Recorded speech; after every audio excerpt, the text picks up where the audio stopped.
বাপদাদা এক দুই তিনটা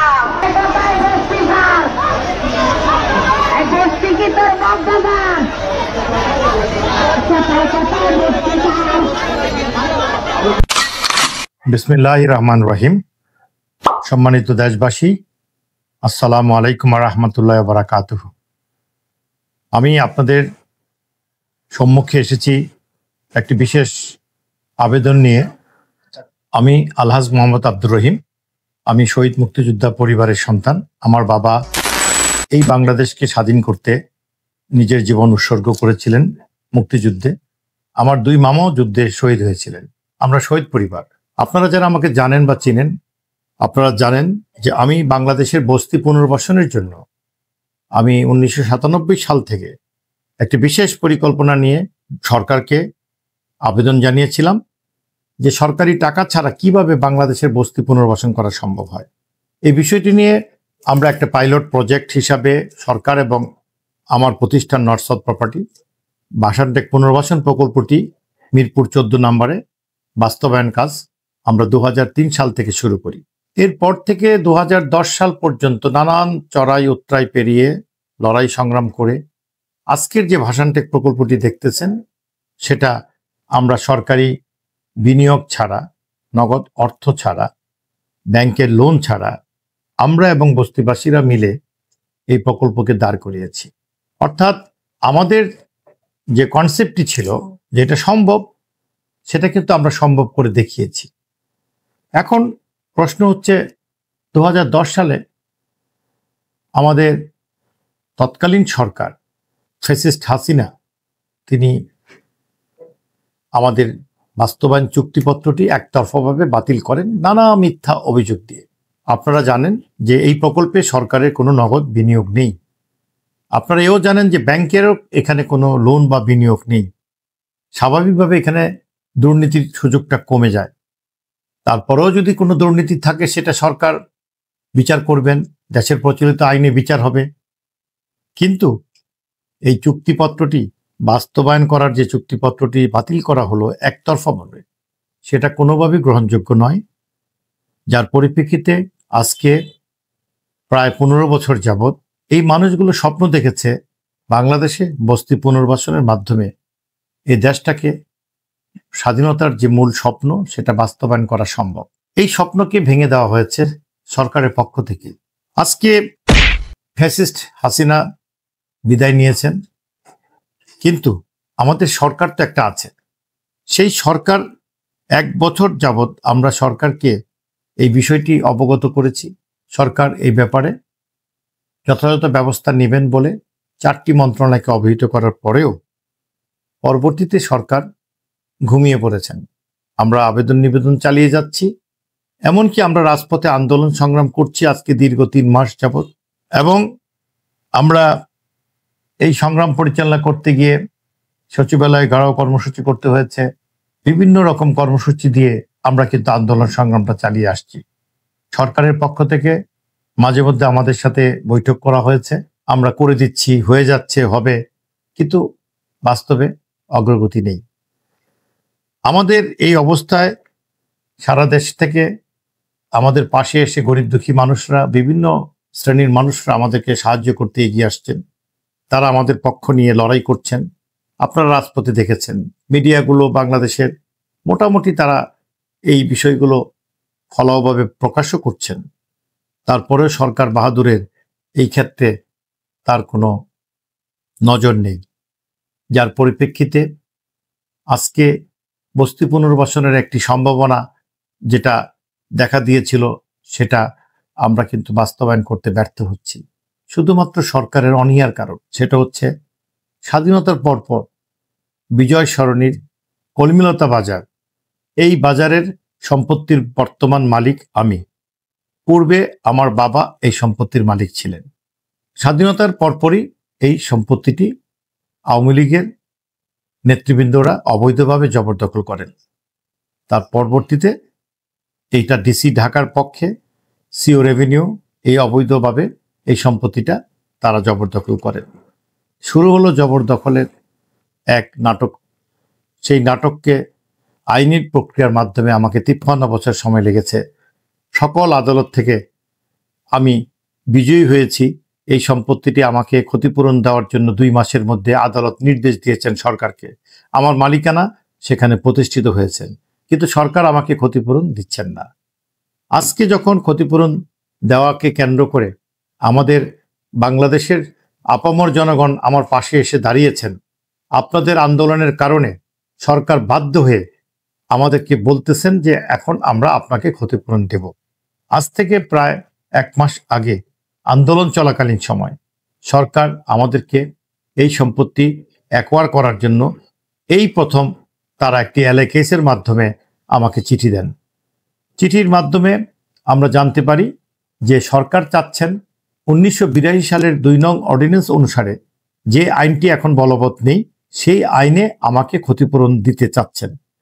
আমি সেটার বিরুদ্ধে লিখিত আপত্তি জানিয়েছি।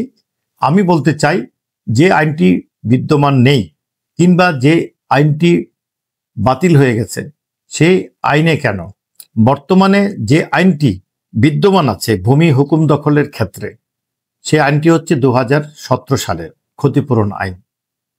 তাহলে এই আইনে আমাকে ক্ষতিপূরণ পাওয়ার হকদার আমি, আমাকে এই আইনের মাধ্যমে ক্ষতিপূরণ দেওয়া হোক।